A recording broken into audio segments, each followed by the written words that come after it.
નમસ્કાર વિદ્યાર્થી મિત્રો, અગાઉ આપણે જોયું હતું ગુજરાતના સાંસ્કૃતિક અને પ્રાચીન વારસાના સ્થળ બે પ્રકાર પાડ્યા હતા, એક ગુજરાતના અને એક ભારતના. ત્યારે કીધું કે ભારતના સાંસ્કૃતિક વારસાના સ્થળમાં ક્યાંય સ્થળનો ઉલ્લેખ નથી. ખાલી મહત્વનું કયું હતું? જૈન અને બૌદ્ધની પ્રજ્ઞા પારમિતાનું શિલ્પ, ઊંધા કમળ, વૃષભની આકૃતિ, મૌર્ય યુગ દરમિયાનની, બસ સારનાથનો સ્તંભ, ધર્મચક્ર પ્રવર્તમાન, બસ આયા સુધી. હવે ચર્ચા કરી ગુજરાતમાં તો ત્યારે કીધું હતું કે આને યાદ રાખવા માટે આપણે એક સ્થળની કોલમ બનાવવાની અને એક સંબંધિત એરિયા કે જિલ્લાનું, જેમ કે આપણે કીધું કે ડાકોરનું મંદિર, ખેડા, શામળાજી મંદિર, જગત મંદિર, 12 જ્યોતિર્લિંગમાંનું પ્રથમ મંદિર સોમનાથ. પછી બે મહોત્સવો એવા, તાનારીરી મહોત્સવ વડનગર, ઉત્તરાર્થ મહોત્સવ મોઢેરા મહેસાણા જિલ્લો, અંબાજી મંદિર બનાસકાંઠા. આ રીતે યાદ રાખશો ને તો યાદ રાખવામાં સરળતા રહેશે, કારણ કે કૌંસમાં પાઠ્યપુસ્તકમાં સંબંધિત સ્થળના નામ આપેલા જ છે. પછી ગુફાઓની વાત કરી પણ એમાં જાજી ચર્ચા નથી કરી, ખાલી 2 થી 3 લીટીનો જ પોઈન્ટ હતો કે ઝઘડિયા ને ઢાંક ને અહીંયાની જે ગુફાઓ આવેલી છે તે. પણ એની ચર્ચા અગાઉના પાઠમાં છે એટલે અહીંયા એનું કોઈ રિપીટેશન કરવાનું નથી. ઓકે, હવે પેજ 4 ઉપર પાઠનો મહત્વનું એક કોષ્ટક આપ્યું છે, ગુજરાતના મેળાઓ. જો મેળાઓ મેં કીધું હતું કે આપણે થાન તરણેતરનો સૌથી મોટો મેળો અને આપણે ભૂચરમોરીના મેળાની ચર્ચા કરી હતી. મેળા યોજાતા હોય તો એની પાછળ કાંઈક ઇતિહાસની વાર્તાઓ છુપાયેલી હોય જ, કે સાંસ્કૃતિક મેળા હોય. અને અહીંયા તો પોઈન્ટની શરૂઆત કરી, ત્યાં તમે પાઠ્યપુસ્તકમાં જોશો ને એટલે પહેલો જ પોઈન્ટ મૂકેલો હશે ભાતીગળ મેળાઓ. ભાતીગળનો અર્થ શું થાય? અસંખ્ય ધર્મ કોમની પ્રજા આવી અને પોતપોતાનું પ્રદર્શન કરે, ચિત્ર વિચિત્ર. અહીંયા તમે જોશો 3 કોલમ આપવામાં આવી છે, એમાં 2 ઇસ્લામ ધર્મ સાથે સંબંધિત છે અને એમાં 3જી કોલમની અંદર જોશો તમે કે એ મેળા કયા સમયગાળા દરમિયાન, ખાસ કરીને તિથિ ઉપર ઉજવવામાં આવે. કારણ કે ભાતીગળ અને લોક સંસ્કૃતિમાં તિથિઓનું મહત્વનું છે, તારીખનું નહીં. એટલે તમને તારીખ નહીં જોવા મળે, તિથિ જોવા મળશે કે ફલાણા માસની ફલાણી તિથિ, પૂનમ કે અમાસ. મોટા ભાગના મેળાઓ તમે જોશો, જેમ કે ભાદરવી પૂનમનો અંબાજીનો મેળો તો કહી જ દીધું છે કે ભાઈ ભાદરવા માસની પૂનમે જે મેળો યોજાય અંબાજીમાં. તો આવા 2 મુસ્લિમ મેળાઓની ચર્ચા કરવામાં આવી છે, ઇસ્લામ ધર્મ સાથે સંબંધિત છે, જેમાં ખાસ જોજો રજબ માસ આપવામાં આવ્યો છે. એટલે આપણે એમ થાય કે આપણા કેલેન્ડરમાં કારતકથી લઈને આસો સુધી તો કે રજબ જેવો માસ છે નહીં, પણ ઇસ્લામિક કેલેન્ડરની અહીંયા ચર્ચા કરવામાં આવી. ખાલી જોતા જાય કે એ 3 કોલમની અંદર ચર્ચા શેની કરવામાં આવી? પહેલું છે મેળાનું નામ, પછી મેળો કઈ જગ્યાએ યોજાય છે એ સંબંધિત વિસ્તાર કે સ્થળનું નામ, પછી ચાહે જિલ્લો પણ હોય અને એની તિથિ, સમય. મોઢેરા શ્રાવણ વદ અમાસ, બહુચરાજીનો મેળો, ઠાકોરનો મેળો, ભાદરવી પૂનમનો મેળો, ભવનાથ, તરણેતર, ભડિયાદ, નકલંક, માધવપુર, વોઠા, મીરાદાતાર, ડાંગ દરબાર, ગોળ ગધેડા, કાર્તિકી પૂનમ, ભાંગુરિયા. આ ગુજરાતના પ્રચલિત મોટા મેળાઓ છે. આ પહેલી કોલમ આપણે કમ્પ્લીટ થઈ. હવે બીજી કોલમની અંદર એ મેળા કઈ કઈ જગ્યાએ છે તેમાં લગભગ વાંધો નહીં પડે, કારણ કે ખબર પડી જ જશે. ઓકે, હવે તિથિ જોશો એટલે એમાં જો 7મો ક્રમ છે ભડિયાદનો મેળો, ભડિયાદ અમદાવાદ. એમાં જો આપ્યું છે કે રજબ માસની તારીખ 9, 10 ને 11 એટલે કે આ ત્રિદિવસીય મેળો છે. રજબ માસ ઇસ્લામિક કેલેન્ડર તારીખ 9, 10, 11. 7મો મુદ્દો એવો જ છે. બીજો 11મો પોઈન્ટ છે મીરા દાતાર, ઉનાવા, મહેસાણા. ઇસ્લામિક કેલેન્ડર મુજબ એમાંય તારીખ આપી છે. રજબ માસની તારીખ 16 થી 22. ઓમાં ત્રિદિવસીય મેળો હતો રજબ માસ. આમાંય રજબ માસ છે, તારીખ બદલે, દિવસોની સંખ્યા વધે. 16, 17, 18, 19, 20, 21, 22, મતલબ કે એક સપ્તાહ, એક અઠવાડિયાનો મેળો છે. ઓકે. હવે એક એવો મહત્વનો આવ્યો 13મો પોઈન્ટ છે ગોળ ગધેડાનો મેળો, ગરબાડા, દાહોદ જિલ્લો.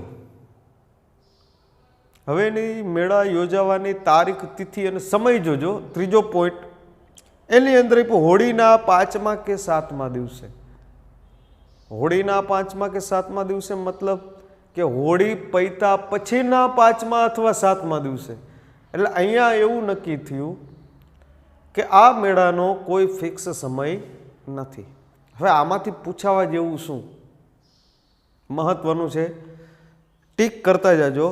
પેલું મોઢેરા, બીજું બહુચરાજીનો મેળો, ચોથું ભાદરવી પૂનમ, ભવનાથ, તરણેતર, 9 અને 10 માધવપુર અને વૌઠાનો મેળો, 12 ડાંગ દરબાર, 14 અને 15 કાર્તિકી પૂર્ણિમા અને ભંગુરી.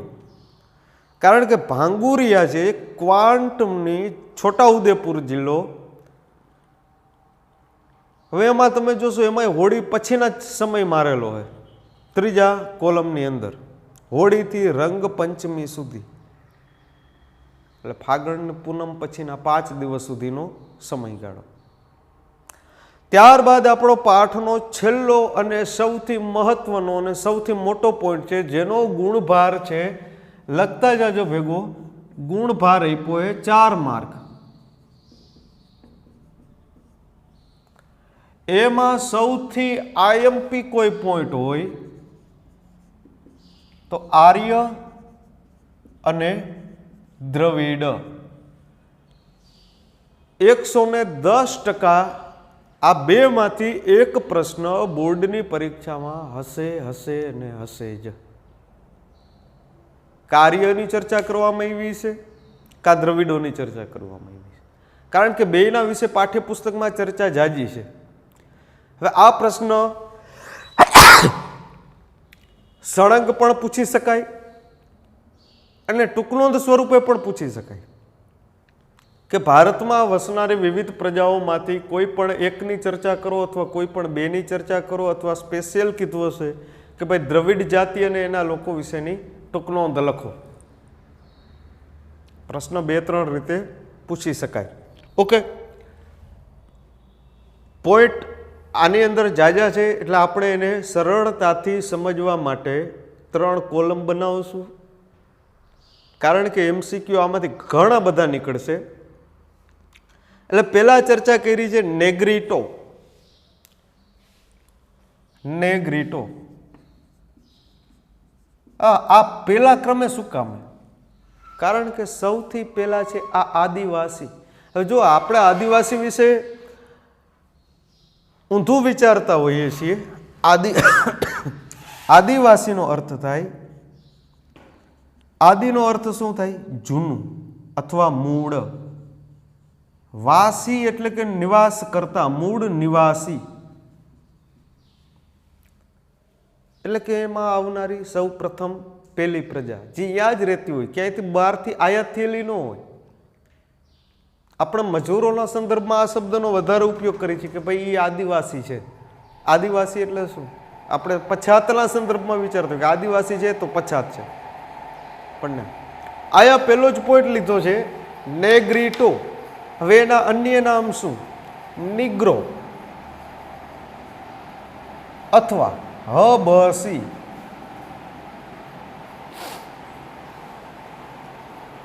ભારતની મૂળ પ્રાચીન પ્રજાઓમાંની શરૂઆતની પ્રથમ. આ પાઠ્ય પુસ્તક એના વિશે શું ચર્ચા કરે જોજો. જરૂર પડે અંડરલાઈન ખેંચતા જજો. કોષ્ટક બનાવીને વાંચશો તો આપણા માટે બેસ્ટ રહેશે, કારણ કે ઓછી મહેનતે બધી જાતિઓ આરામથી સમાવેશ પામશે. યાદ રાખવું આપણા માટે સરળ પડશે એટલા માટે. Okay, Negrito. હવે જો પાઠ્યપુસ્તકમાં કાઉન્સમાં નામ આપ્યા હબસી. હવે પાઠ્યપુસ્તકનું પહેલું વાક્ય તમે વાંચશો ને એટલે ખબર પડી જશે. વળી એનું ત્રીજું નામ આપ્યું નિગ્રો.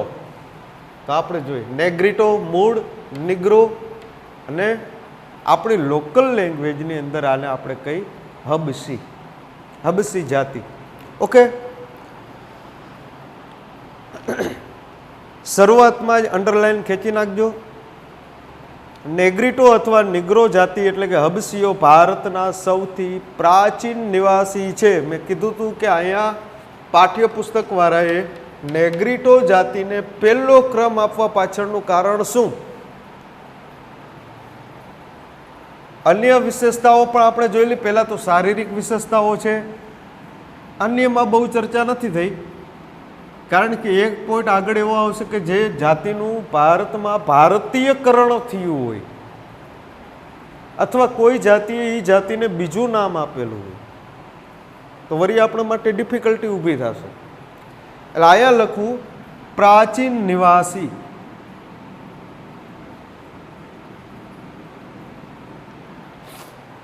આ એટલે મૂળ ઓળખ થઈ ગઈ કે ભારતની જૂનામાં જૂની જાતિ કઈ. એટલે આપણે કહીએ કે ભાઈ આર્યો. ના, આર્ય નથી. આર્ય સિંધ પ્રદેશમાંથી ખૈબર ઘાટનો રસ્તો ઓળંગી અને ઉત્તર ભારતમાં આવ્યા. એટલે દ્રવિડ જાતિ ઉત્તર ભારતને ઠેકી અને સાઉથના રાજ્યોમાં એસ્ટાબ્લિશ થઈ. ત્યાં સ્થળાંતર થઈ અને સ્થિર થયા. આટલો ફરક છે. એટલે ભૂલ ન થાય, ખાસ જોજો. મૂળ નિવાસી, મૂળ પ્રાચીન ભારતની પ્રજા. કારણ કે પહેલો ક્રમ હબસી, નિગ્રો અથવા નેગ્રીટોને આપણે એટલા જ માટે આપ્યો છે કે એ ક્યાંથી આવ્યા એના કરતાં એ સૌ પ્રથમ આવ્યા છે એ મહત્વનું છે. ક્યાંથી આવ્યા એ પોઈન્ટ તો લખવો જ પડશે, કારણ કે ત્રણ પ્રજાનો શારીરિક વિશેષતાઓ આપી છે કે જેના આધારે તમે હજી પણ નક્કી કરી શકો કે આ કઈ કેટેગરીમાં આવશે.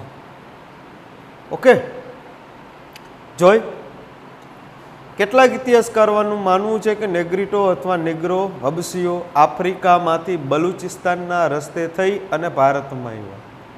હવે આયા એમ કહે છે કે એ મૂળ નિવાસી પ્રાચીન ભારતની સૌ પ્રથમ પ્રજા છે. તો આયા એમ કહેવામાં આવ્યું કે આફ્રિકાથી બલુચિસ્તાનના રસ્તે થઈને આવ્યા.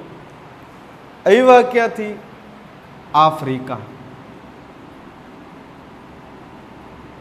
વાયા બલુચિસ્તાન. આવો જ પોઈન્ટ આગળ આવશે. હવે કારણ સ્વરૂપે પ્રશ્ન પૂછાઈ શકે કે કઈ જાતિ બલુચિસ્તાનના રસ્તે થઈ, આફ્રિકાની મૂળ જાતિ છે, એ નહીં ભારતમાં સ્થળાંતરિત થઈ? નેગ્રીટો, નિગ્રો કે હબસી, જે મૂળ ભારતની નિવાસી પ્રાચીન નિવાસી પ્રજાઓમાંની પ્રથમ છે. ઓકે, હવે આપણી પાસે કોલમ બાકી રહી શારીરિક વિશેષતા. કે લાગે કેવા? હવે શારીરિક વિકાસમાં, શારીરિક વિશેષતાઓમાં જુઓ 4 થી 5 વસ્તુ આપણે લેવાની છે. એના હોઠ, એની ચામડીનો રંગ, આંખ, હડપચી એટલે કે એનો ચહેરો, શરીરની હાઇટ અને એના વાળ. એના આધારે નૃવંશ શાસ્ત્રીઓએ, ઇતિહાસકારોએ, પુરાતત્વવેતાઓએ ભારતની પ્રજાઓનું વર્ગીકરણ કર્યું છે. શારીરિક વિશેષતા ઉપરથી ખબર પડી જાય કે આ જાતિના અવશેષો છે. ઓકે, જોઈ તેઓ વર્ણે શ્યામ, શ્યામ મતલબ કાળા રંગના, ત્વચાનો રંગ આવ્યો, હાઈટ કેટલી? 4 થી 5 ફૂટ ઊંચા, એટલે કે હાઈટમાં નીચા થયા. અત્યારની ભારતની એવરેજ હાઈટ 5 થી 5.5 ફૂટ છે. આ તો 4 થી મેક્સિમમ 5 કહીએ. હવે રહી ગયો વાળ. ત્વચા આવી ગઈ કે વર્ણે કેવા છે? શ્યામ એટલે કે કાળા રંગના છે. હાઈટ કે ટચુકડી કે હાઈટ છે 4 થી 5 ફૂટ. હાઈટ અને ચામડીનો કલર આવી ગયો. હવે જુઓ, વાળની ચર્ચા કરવામાં આવી કે માથે વાકડિયા વાળ ધરાવતા હતા. 3 શારીરિક વિશેષતા મળી: શ્યામ વર્ણ, 4 થી 5 ફૂટ હાઈટ અને વાકડિયા વાળ. હવે આ જે લક્ષણો ધરાવતી પ્રજા હોય તો આપણે આરામથી સમજી શકીએ કે એ નેગ્રીટો છે કે નિગ્રો છે કે હબસી છે. એક જાતિ આપણી પૂરી જે મૂળ ભારતીય નિવાસી સૌથી પ્રાચીન છે તે નેગ્રીટો. અન્ય નામ જોઈ નિગ્રો અથવા હબસી. ક્યાંથી આવ્યા? તો કે આફ્રિકામાંથી આવ્યા, મૂળ આફ્રિકન છે. ભારત પહોંચવા માટે એને કયા રસ્તાનો યુઝ કર્યો? તો કે વાયા બલુચિસ્તાનના રસ્તે ભારતમાં પ્રવેશ કર્યો. શારીરિક વિશેષતાઓ કઈ એની?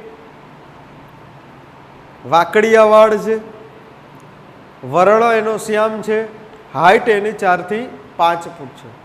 અન્ય વિશેષતાઓમાં જોઈએ તો એ ભારતની આદિ પ્રજાઓમાંની પ્રથમ છે. ઓકે, એટલે નેગ્રીટો, નિગ્રો કે હબસી જાતિનો પોઈન્ટ આપણો અહીંયા પૂરો થાય. જો કોષ્ટકલી રીતે સમજવા બેસશું તો મને એમ છે કે ક્યાંય લગભગ વાંધો નહીં આવે. 4 થી 5 જે કોલમ પડી એને સમજવી ઇઝી પડશે. જે આનો મોટો ફાયદો એ થશે કે જ્યારે રિવિઝનનો સમય હશે ત્યારે ઓછા સમયમાં ક્વોલિટી રીડિંગ, ઓછા સમયમાં સારી રીતે વાંચવા માટે આ કોષ્ટક આપણા માટે બહુ ઉપયોગી સાબિત થશે. રેડી? નેગ્રીટો અથવા નિગ્રો અથવા હબસી. ફરીથી જરાક એનું રિવિઝન કરી લ્યો. 3 નામ પડ્યા: નેગ્રીટો કયો, નિગ્રો કયો કે હબસી કયો.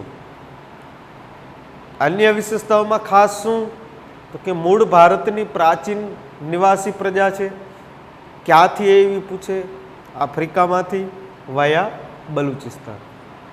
શારીરિક વિશેષતાઓ કઈ? ઓળખી કઈ રીતે શકાય કે આ નેગ્રીટો છે? વાકડિયા વાળ, વર્ણ શ્યામ અને એની હાઈટ આપી 4 થી 5 ફૂટ. ઓકે, બીજી પ્રજા આપી છે ઓસ્ટ્રેલોઇડ અથવા નિષાદ જાતિ. બહુ મસ્ત મજાની છે ઓસ્ટ્રેલોઇડ.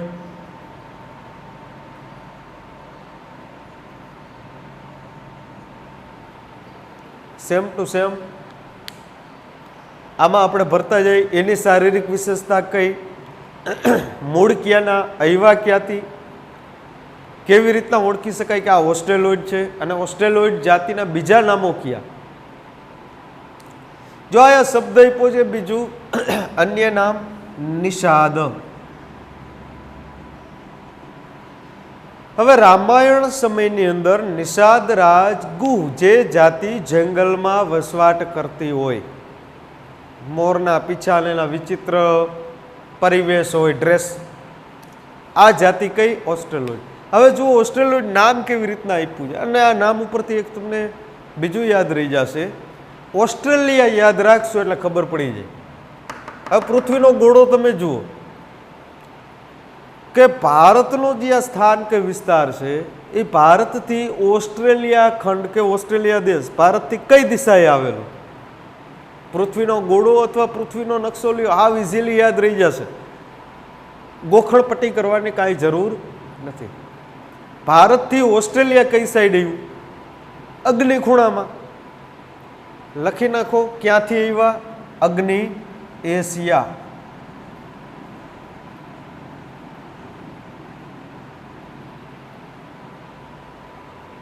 ઓસ્ટ્રેલિયા તો ખંડ છે પણ આપણે દિશા ખાલી જોઈ લ્યો, ખૂણો કયો?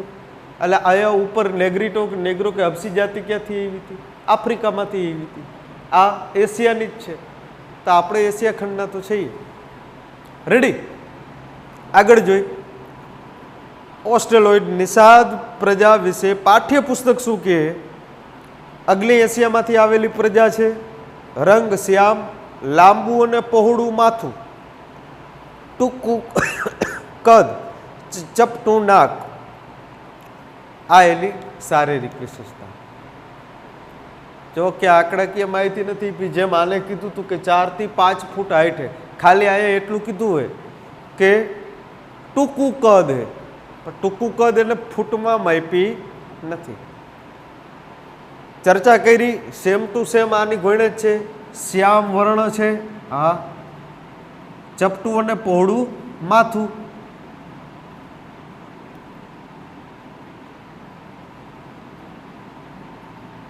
કદ એ સેમ ટુ સેમ જ છે, ટૂંકું કદ. ઓમાં આપણે કીધું હતું કે ત્વચા, હાઈટ, એને વાળની ચર્ચા કરી હતી. અહીંયા આગળ ચર્ચા કરી છે કે ચપટું નાક.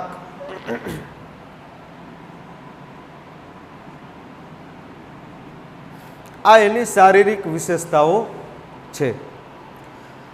ભારતમાં આવેલા આર્યો એને નિષાદ કહેતા. અહીંયા ખાસ અંડરલાઈન મારજો, કારણ કે હજી એક વાક્ય પાઠમાં જેમ જેમ પાઠ આગળ હાલતો જશે એમ એક વાક્ય આવું નીકળશે. હવે જુઓ, નેગ્રીટો વાળે પહેલી જાતિમાં 3 શબ્દો પડ્યા હતા, નેગ્રીટો, નિગ્રો, હબસી. અહીંયા 3 નામ આપ્યા, ઓસ્ટ્રેલોઇડ, નિષાદ. હવે અહીંયા એને કીધું છે કે આર્યો એને નિષાદ કહેતા. જોજો ખાસ, અન્ય નામ કોના તરફથી આપવામાં આવ્યું? આર્ય તરફથી. કદાચ એમસીક્યુ ઊંધી રીતે પૂછી નાખે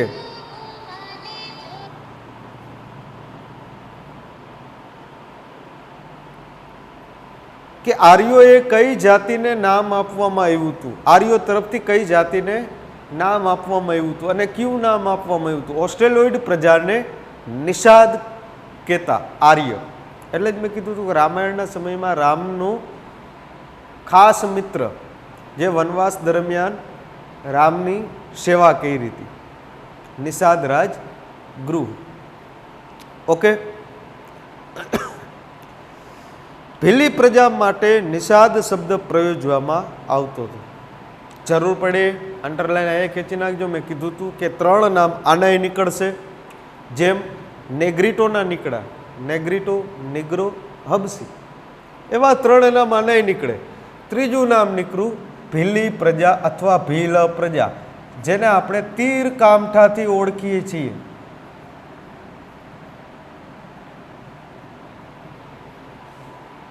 કોઈ પૂછે આર્યોએ આપેલું નામ ઓસ્ટ્રેલોઇડ વાળાને નિષાદ.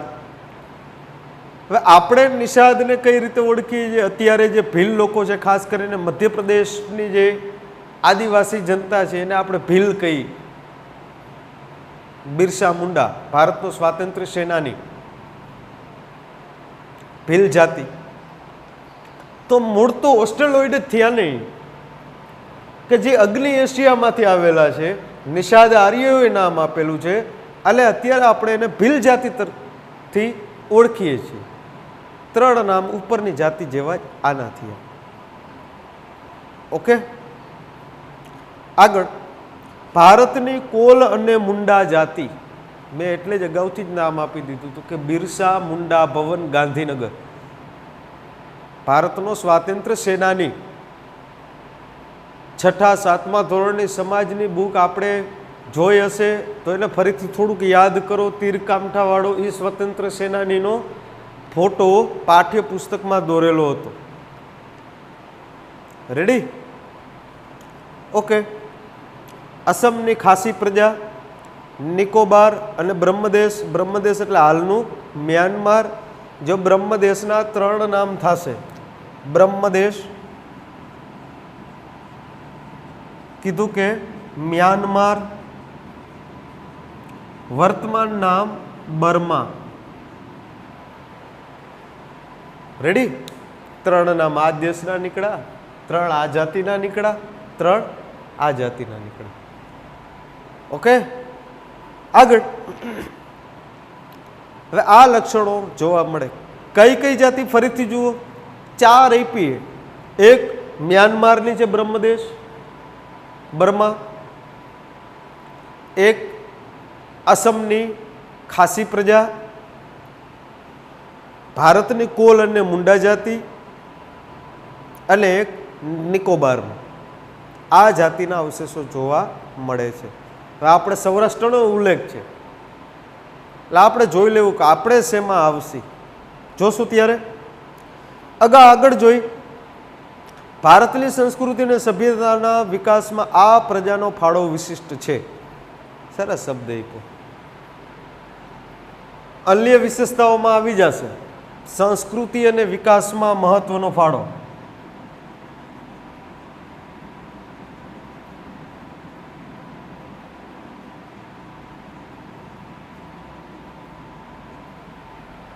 વન લાઇનર ક્વેશ્ચનની અંદર પૂછે કે ભારતની જે આવેલી પ્રજાઓ છે પ્રાચીન નિવાસી પ્રજાઓ એમાંથી કઈ પ્રજાએ ભારતને સાંસ્કૃતિક વિકાસમાં સૌથી વધારે મહત્વનો ફાળો આપ્યો હતો.